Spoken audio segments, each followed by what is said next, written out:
Thanks for setting us up there. So well done, everybody, for staying to the end of the day. We'll go on till about 6 p.m. So yeah, I look forward to some interesting questions. We have a few questions that I'll be asking in turn our various panelists. Welcome, everybody, by the way. Thank you. And then there'll also be time after for, as the rest of the day, some questions through the Padlet. So I guess the QR code will go up at some point. But we'll start off with a few questions for each of the panel members. Okay, Chris, I'll start with you. Welcome back to Singapore, by the way. Thank you, Dale. So your new role as Director of Climate Services at WMA. You've heard a lot of good stuff today about climate science, the climate projections, for example, and also lots of discussions about adaptation and issues of communication, multidisciplinary activities. I haven't heard the phrase valleys of death come up today, but that's a phrase we always used to use about the need to bridge the scientists to the impact scientists, to the governments, to the end users. So various valleys of death there, as we used to say. So, I mean, in terms of your current position, I mean, you've heard a lot of good stuff today. So, from your perspective, what do you think of adding on what we've heard today, the sort of the main challenges and gaps, perhaps, that we may not have covered, but may want to carry on talking about and maybe getting some plans together even over the next few days in terms of the transition? Thank you, Dale, and thank you firstly very much to the organisers of this meeting for inviting me here. And as Dale said, I'm back in Singapore. So before I joined the WMO, I was at the UK Met Office, which is where we met. And back in about 2010, I used to come out to Singapore quite a lot. I started out as a climate scientist, so I was involved in the climate science, the climate research. And then as my career developed, I became more involved in applying that science and working with decision makers, policy makers, dealing with issues around adaptation and other issues where climate information was being used. And I guess that was then when I got involved working with many organisations around the world, often national meteorological and hydrological services, and also the WMO. So back in 2009, World Climate Conference 3 identified the need to actually bring climate science and climate information through to decision making. So I've had a personal journey, and my career has been moving in this direction, and now I'm at the WMO. Yes, I'm very much involved in this. So it is a very tricky one, and we've heard some very good experiences and presentations, and I'm sure we'll hear more tomorrow and on the final morning as well. And it's not a simple one. So there's a need to bring the whole community together across this, what do you say, valley of death. Yes, that is indeed what we used to call it. So across the whole value chain or value cycle, bring the climate scientists together with the decision makers and the policy makers so that we can try and communicate and engage. I think that was a word that came up this morning.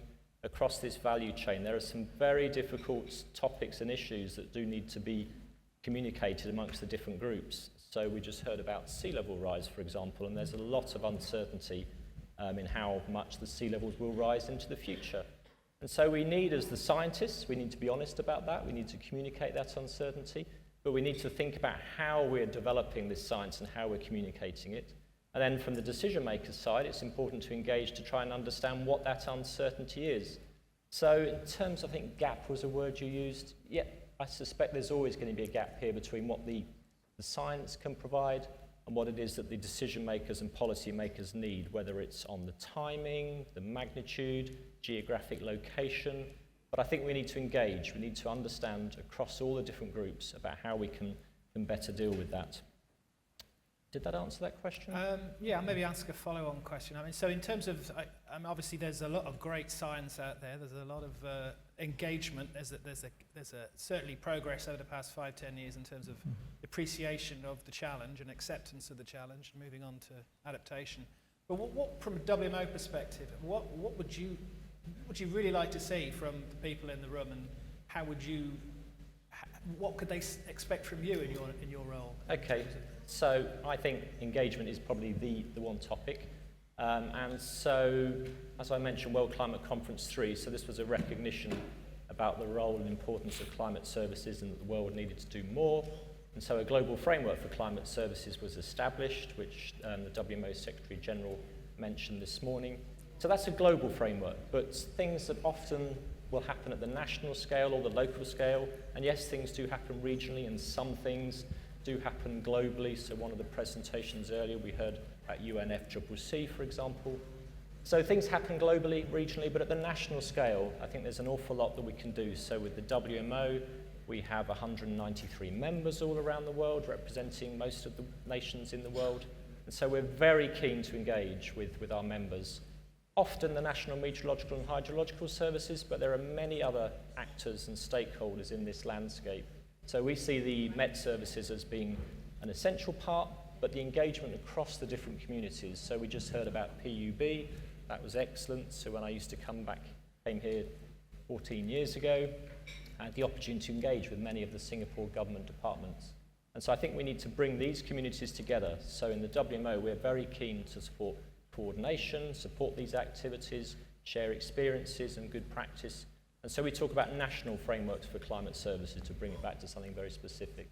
So we'd be delighted to support as many nations as possible in developing their national coordination to help deliver the information, develop the information, have the information acted on, all to take climate action. Okay, thanks, Chris. So that's the sort of WMO global down to national level activities. Maybe that's a nice segue, Mokta, in terms of the ASEAN, in terms of the regional. Right. So what have you heard today and that really excites you, and maybe how can we work better together maybe in terms of working together in terms of climate adaptation, perhaps particularly for vulnerable populations? Okay, thank you for the question. First, I would like to take this opportunity to thank the organizer for having us, the ASEAN Secretariat, in this forum. Before I answer that question, I would like to spend just 1 minute to explain the connection of this forum to our work at the ASEAN Secretariat Science and Technology Division. So in ASEAN Secretariat, we have 49 divisions looking into different areas, looking into different sectors. And my division, Science and Technology, is just one division in ASEAN Secretariat. And our main role is to serve, to support, and also to monitor the activities that are being implemented by the ASEAN Committee on Science, Technology, and Innovation, COSTI. So under COSTI, we have 9 working groups. And one of the working groups is SCMG, the Subcommittee on Meteorology and Geophysics, under which ASMC was established. So that's the connection of our work with our forum today. Now going back to your question, I would like to tackle that question by breaking it into 2 ways, looking inwardly on what are things that we need to do more at the ASEAN Secretariat, and also looking outwardly on what are things that ASEAN member states need to do more in terms of climate adaptation and mitigation. So from the ASEAN Secretariat standpoint, I really believe that we need to do more in mobilizing resources, not just financial resources, but also technical expertise, especially from our dialogue partners. So we work very closely with advanced countries.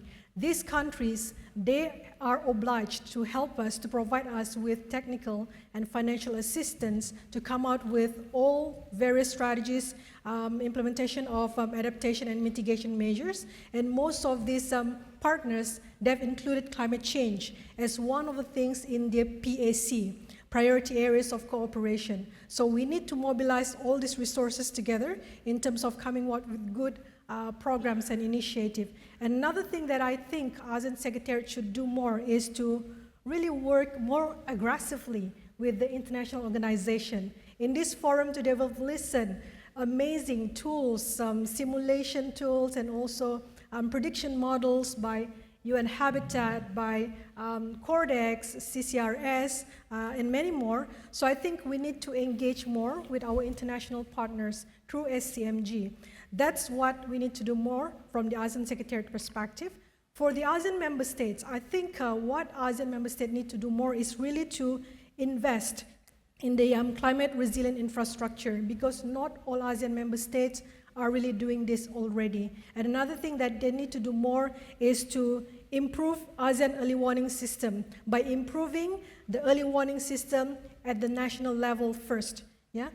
By having very good early warning system at the national level, we can have very good early warning system at the regional level. Some of the countries at the ASEAN level, they are very good in this early warning system. For example, Indonesia, they are championing information sharing for earthquake. Countries like the Philippines and Vietnam, they have very good early warning system for typhoon. What we need to do next is to just elevate this very good initiative, make it regional. I'll stop there. Okay, thank you. Maybe a follow-on question. I mean, we've heard some great talks from our ASEAN partners, strategic partners of the US and Australia. We heard a great talk. So, I mean, are there, and this is a massive challenge. It's going to take us years, not decades, to get this. Yeah, we'll be working on this for decades. So, what are would you see any low-hanging fruit or areas maybe already being planned as new projects in ASEAN, or things you've heard today? You know, we talked about heat a lot, sea level rise. What are there any low-hanging fruit you think from ASEAN perspective to address the climate adaptation? Okay. As in ASEAN. Right. So I would say that the low-hanging fruits for us is to really identify the flashpoint, the entry point for cooperation, by first acknowledging that we need to address this issue together. So I'd like to share with all of you here today that under ACMG, the Subcommittee on Meteorology and Geophysics, we already established 3 very good centers at the ASEAN level. So these are specialized centers at the regional level that serve all 10 ASEAN member states. And in the future, we are going to serve Timor-Leste as well. Yeah. So these 3 centers are number 1, of course, ASMC, the oldest centers that we have under ACMG. It was established in 1993, hosted by Singapore. And one of the initial role of ASMC was to monitor and assess transboundary haze. That's number 1, ASMC. Number 2 would be AEIC, ASEAN Earthquake Information Center, hosted by Indonesia, established in 2010. The aim of this center is to really share data that will improve disaster risk management. And the most recent one was an initiative implemented and led by Thailand, which is a ASEAN Weather Modification Center. There's a lot of acronyms that we use. The last one is ASMC. ASEAN Weather Modification Center, AWMC. So this center would enhance the capacity and capability of ASEAN member states in weather modification areas such as cloud seeding for droughts. Those are the 3 centers that we already established under the auspice of COSTI. And this is going to be very interesting for everyone. Very soon, perhaps after this Mr. Zul can tell us more, we are going to establish as well ACCC, ASEAN Climate Change Center in Brunei Darussalam. So the plan is to have this center up and running, if not end of this year, perhaps next year. This center is going to be a one-stop center for all efforts related to climate change, mitigation, and adaptation. And my last point is I'd like to share with all of you as well today, because I know in the room there's a lot of scientists that are doing modeling and would require infrastructure for the modeling. Hopefully by next year, under the auspice of COSTI as well, we will establish ASEAN Shared High Performance Computing Facility. Wow. Yeah, we received quite a very good amount of funding from Korea, 10 million USD, to establish this center in Bogor, Indonesia. So these are some of the key initiatives that is already there, and we'll look forward to engage with all of you, scientists, policymakers, people from the government, NGOs, and also the citizens. Okay, we'll probably come back to some of those issues about supercomputing and models tomorrow. But again, maybe I'll just throw in a quick question there. What about observations? It's come up a couple of times, and we've had various conversations with various people in the room and out of the room over the past, in terms of our observations. Our models, our computers can't do much without observations. So anything on the ASEAN perspective about data sharing on the horizon? Okay, so data sharing is always the challenge for ASEAN, because we are talking about 10 ASEAN member states, yeah? Even at the national level, it is already a challenge. So for us, we want to be able to enhance our capacity and capability for data sharing. I think what we need now is more, aggressive action that would allow data sharing, perhaps declaration at the top leader level, minister level, to allow this data sharing to happen. We've been talking about data sharing years after years, but we are still facing this challenge of data sharing. Okay, I don't think that topic's going to be solved on this stage, but certainly requires a lot of further conversation. So thank you very much. So I see the Padlets open now. So yeah, we will hopefully have a bit of time for your questions from the floor. So please upload if you're hearing things that you have questions about, or general questions related to the translation of the climate science through projections to the climate services for the esteemed guests and experts on the stage.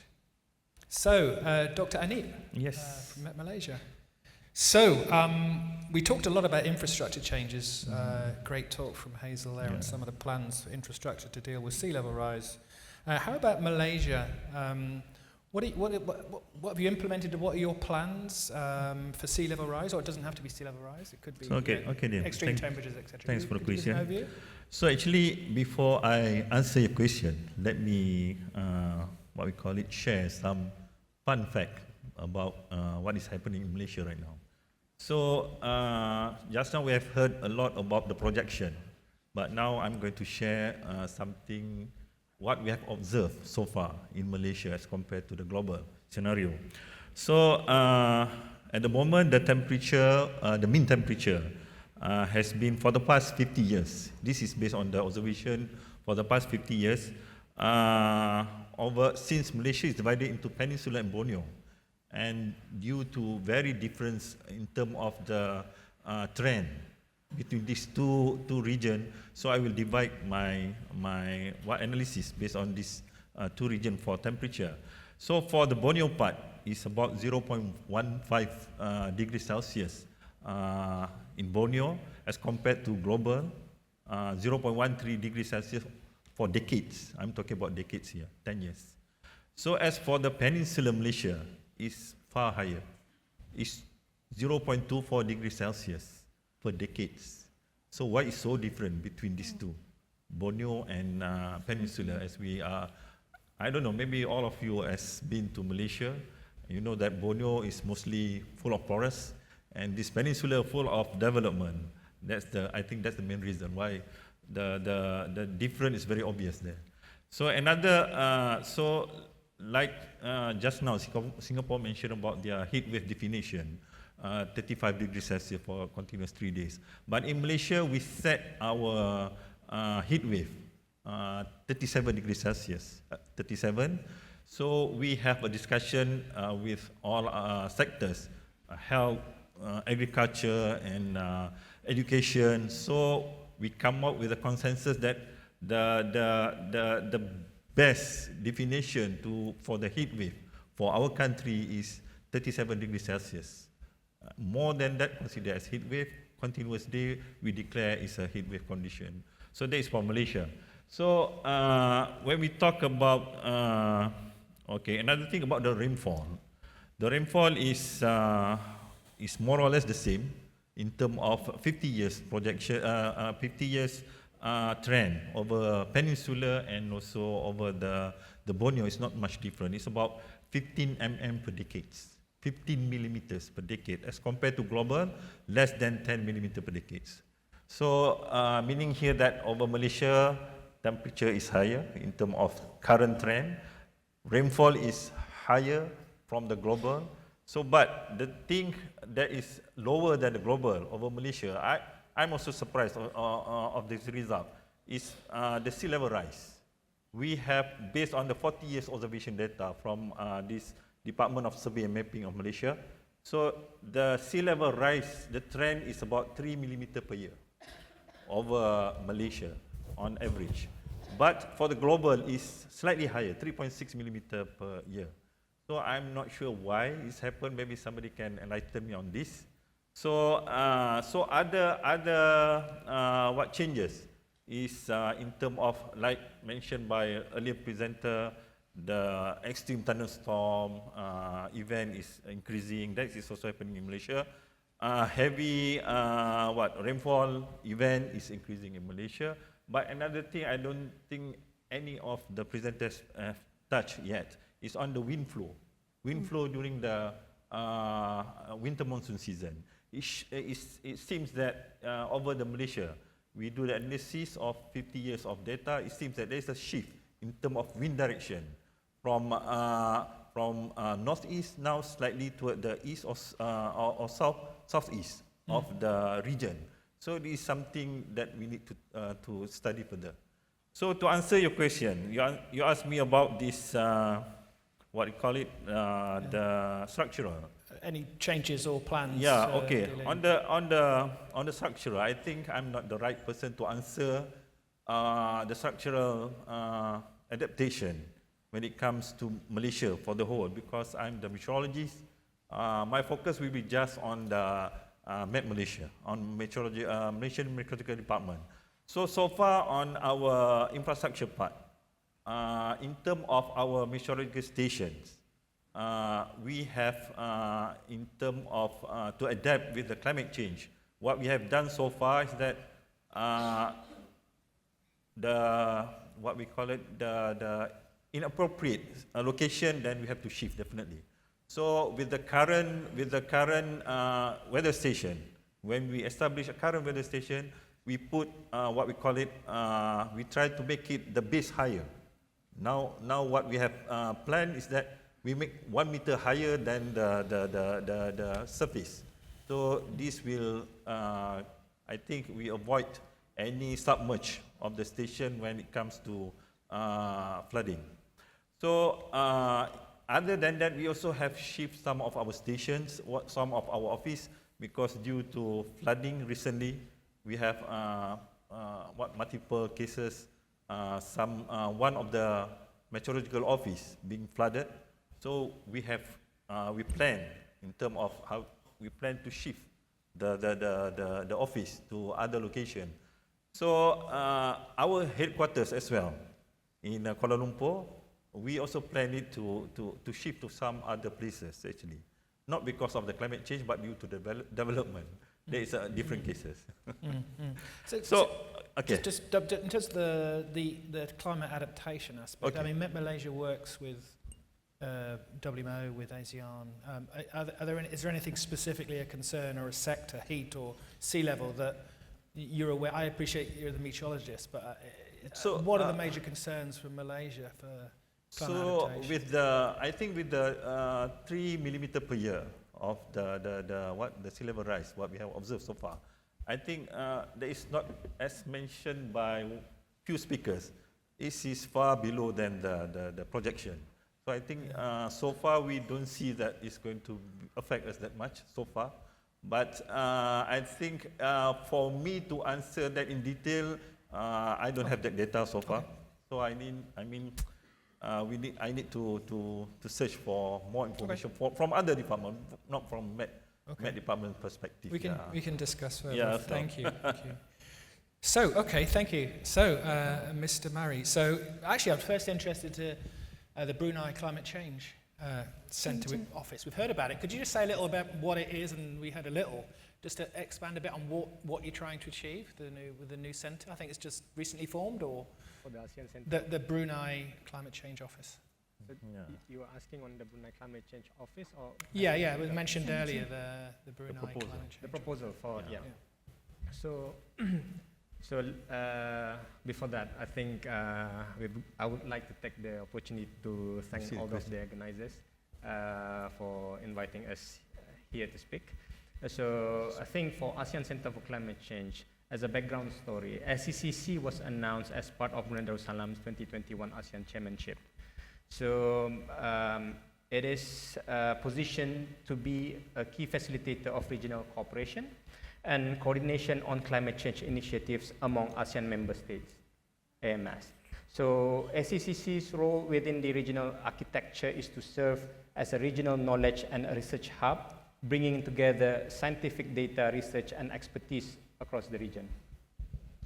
So from my point of view, currently each AMS is independently developed its nationally determined contribution and drafts its own mitigation and adaptation plans. So I think how SCCC will fit is that SCCC can help to harmonize these efforts by providing a platform where countries can pool their resources, share best practices, and work holistically as ASEAN. By doing so, I strongly believe that SECC will help amplify our collective impact. So, and then additionally, the SECC will function as a think tank, producing research publications that have the potential to shape climate change policies across the region. I believe that this role is really crucial for translating climate science into actionable actions, ensuring that the latest research is effectively communicated to policymakers to integrate into national strategies of AMS. I think, as mentioned by Dr. Zurina, I believe this collaboration will be between scientists, policymakers, and regional organizations, and it's essential to provide and further improve the translation of climate science into action. Okay, thank you. Can I Maybe have a it's, question? would you like to add to that? How long do you think it takes to establish the thing? Because So- I remember on the Weather Modification Center Yeah. by Thailand, it takes what, 5 years? Yeah. Maybe? Yeah, it's going to take So quite long time. we ambitiously targeted this year, but okay, just to provide status, the physical location is currently ongoing. The upgrading of the physical location is ongoing. So parallelly, we are trying to get all 10 ASEAN member states to sign the host country agreement and establishment agreement. Yeah. Okay, thank you. Similar question actually about Malaysia. Could you say a little more about the sort of the specific areas where Brunei, as a nation, is looking at Sure. accelerating plans, heat or sea level rise? So could you say a little priorities for Brunei? Sure, I think I would package my answer like this. So when I started this role back in 2022, so I see challenges. What I noticed that everything is fragmented. So different agencies, different ministries would focus on different things in their purview, and then information was not centralized. Information was there, but at different pockets of different ministries. So what I did an opportunity framing workshop just to understand where we are right now, and then where do we want to be, and then how do we get there. And then outcome of the workshop, we agreed with the working group consisting of government agencies, NGOs, and also private sectors. So we agreed on a framework. So we listed down the hazards and effects of changing climate exhaustively. And then we ranked it on an assessment matrix based on the likelihood and consequences of it happening. So, and then I was given an opportunity to focus on the development of a national adaptation plan. But due to the timeline, we focused on top 2 hazards based on how it was featured in the risk assessment matrix. So it was flood and forest fire. So basically beyond this point, we focus on 2 sets of things. So what are the projects and activities or initiatives to prevent climate-induced events from happening? And if it does happen, how do we prevent it from escalating and respond to it? So all of this process I mentioned involves Brunei Darussalam Meteorological Department. So BDMD provides the climate science for past, now, future, with also projections and scenarios for us to action and develop policies. From the top 2 hazards, for example, forest fire, BDMD provided early warning, early climate advisory. Also,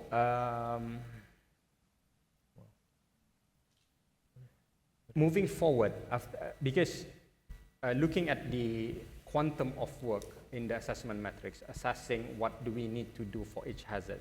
So it took us more than 5 days per hazard. So that's why moving forward in the next iteration of National Adaptation Plan, we are categorizing the hazards into sectors.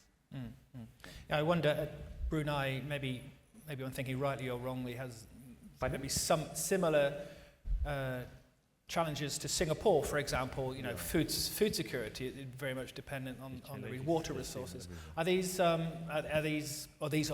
are there other priorities perhaps that worry or Brunei is really putting effort into? Are there anything particular? Biodiversity, water resources? So I think by not knowing is also a challenge. So I think studies are ongoing. So I think earlier this year, we visited Singapore to learn from them, particularly on the coastal resilience and sea level rise, and also water resources. Okay, thank you.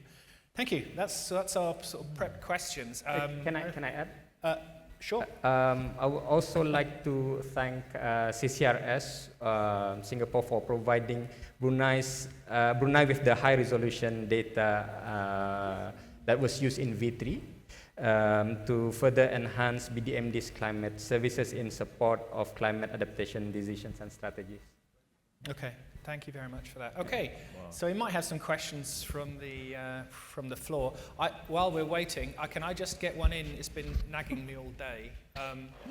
So we talk about climate services, and we talk about early warning for all, and we talk about climate services going from nowcasting all the way out to regional climate projections over the 100 years. Sorry, Chris, to land this on you. What's WMO? Where do weather services and climate services start and end?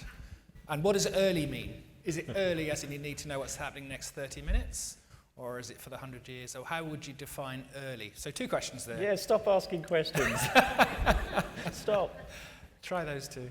I don't know if Dale is doing this to be rather sneaky. So I've been involved in this climate services landscape since 2010, just after World Climate Conference 3. And I probably spent the next 10 years with people saying to me, so what's the definition of a climate service? You haven't said that, so that's good, thank you. So in terms of the timescales, so maybe if we start with the distant future. So climate services, climate information to be used for decision making for mitigation issues, adaptation issues, and then as we come closer, there's a lot of interest in climate information to deal with seasonal timescales, so perhaps for agriculture or water resources. And then we can come, I think it was seamlessly, is that a word that's been used so far? It should have been. Then we get closer, maybe a month ahead, providing information for a month ahead. And a lot of decision makers are interested in all of those timescales, or some of those timescales, but also the coming weeks, days, and hours. And so there's often a need from the decision makers to have information spanning a range of timescales. And so traditionally, we would have talked about weather services being for hours, days, and weeks. And we'd have talked about climate services being months, seasons, years, and decades. I'm not sure the decision makers really care. They just want to have information to help them with their decisions. And so there's a span of timescales, and some people will talk about weather services, climate services. There is an overlap in that sort of multiple week timescale, a few weeks to a month.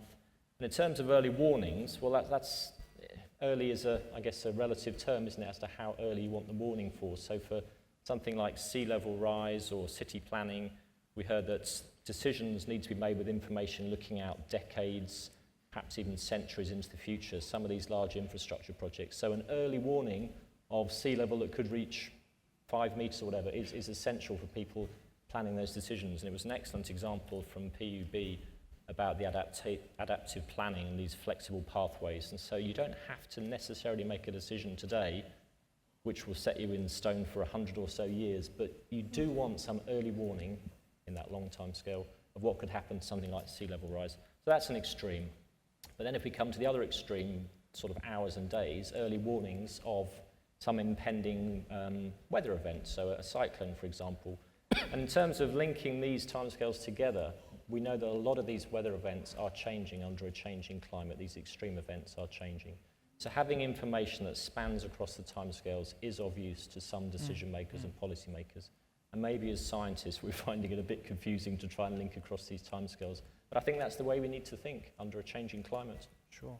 So we include all timescales. And again, it's the slide earlier about is the type of decisions made something is happening in 50 years' time, there'll be different decision makers to the ones that something happened in 30 minutes. So it is, you know, decisions are made on different Yeah, times. so the by latter would different want people. a weather service, the former Yeah, would want a but climate service. We don't have to worry about what we call it. I think it's Yeah, all they part just of want the the information. changing climate which is upon us. Okay, thank you for that. You're welcome.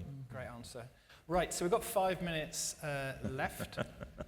Sorry to interrupt. Prophet Dale, I think there's a question on the floor, so we will take apologies. Danielle, yourself? Okay, Danielle. Hi, Dale. Hi, everyone. So my question is primarily for Dr. Mokhtar. So you've mentioned about the different centers, like for the HPC, the Climate Change Center, the Weather Modification Center, and the Earthquake Center at ASMC. So just for context, I'm an oceanographer. So I guess my question would be more along like, what about in the marine space? Would there be, you know, is there like any interest in developing a specialized center for, you know, consolidating marine data in the region? I mean, after all, you can't spell ASEAN without the C in it. So, you know, I do feel that collectively there is a lot of data in our region, and it would be great to know if like there's a direction to have a center that will consolidate this data. And also, and this is a sneaky part on my side, the part 2 is what would it take to have such a center? Thank you. Thanks, Danielle. Would you like to tell one? Yeah, thank you. That is an excellent question. Again, I think I need to provide you with a quick overview on how things work in ASEAN. So at the highest level, we have AMSTI, ASEAN Ministerial on STI, where we have all the 10 ASEAN ministers that meets once a year. And under AMSTI, we have COSTI, PERMSEC level, even deputy minister level at the COSTI level. And under that, we have 9 working groups, or what we call as subcommittees. Yes, we do have a subcommittee on marine science and technology. So this is where we have all the initiative related to marine science. But most of the time, because when you're talking about science and technology, we cut across everything. Even when we have one proposal coming for, we call this subcommittee as CAMSAT, Subcommittee on Marine Technology and Application. Even if we thought in the very beginning it's for CAMSAT, but when we review, it is actually needing review from several subcommittees, from marine science, from meteorology and geophysics, and even science and technology infrastructure. So things are a bit complex on how we operate at the COSTI level. But short answer to your question, yes, we do have not a center, but a subcommittee. But actually, subcommittee is higher level than a center. Under COSTI, we have 9 subcommittees or working group, and we have right now 21 centers and networks. The newest one is the Weather Modification Center. But if you would like to establish one center for marine and maritime, please send the proposal to us. All right, you can count me in. Thank you. With funding would be better. There's your challenge, Danielle. For the night. Okay, thanks for that question. So we have one from Yukan at WMO. I think this is again for ASEAN. Yeah. I think you've answered this Yeah, in some way. partly, Would you like to add partly. anything? One thing to add is for all the initiative being implemented by ASEAN, it needs to be endorsed by all 10 ASEAN member states. So how things work is whenever we receive a proposal, it needs to be reviewed by relevant subcommittees, by relevant working groups. Just for an example, when Professor Jason talked about the heat risk, if a proposal is coming from him to us, then our division, through COSTI, need to review it together with the health division. And the proposal, not a proposal, an idea by Mr. Ben Churchill from WMO on the early warning for all, if it is going to be materialized, then it needs to be reviewed by us and also the disaster risk management. In fact, we are waiting for the concept note to be submitted to us. Thank you. Okay, thank you. So a quick question for you, Dr. Okay, for the question given to me, I think this is the average. I'm talking about the average between these both, Peninsula and Borneo. But for details, there are about 20 stations, type gauge stations. And for detail, you can get it from, because recently we just published the 4th National Communication Reports to the United Nations, UNFCCC. So in April, we published that, and you can get the detail of each station from the NC4 of Malaysia. So on average, it's 3, but it's not much different between Borneo and Peninsula. Okay, so that's freely available data. You Yeah, suggest it's free. available. Yeah, The report okay. is free. You can Great. get it from the UNFCCC website. Yeah. That's great. Thank you very much. So we're at 6 o'clock, formal end. So unless there are particularly one last very quick burning question from anybody. I think looks like not. We'll already go to dinner or go for a walk or whatever. So, I'd personally just like to thank the panelists for a great conversation, and thanks for your contributions. And let's keep the conversations going. So thank you very much, everybody. I'll hand back to Trina.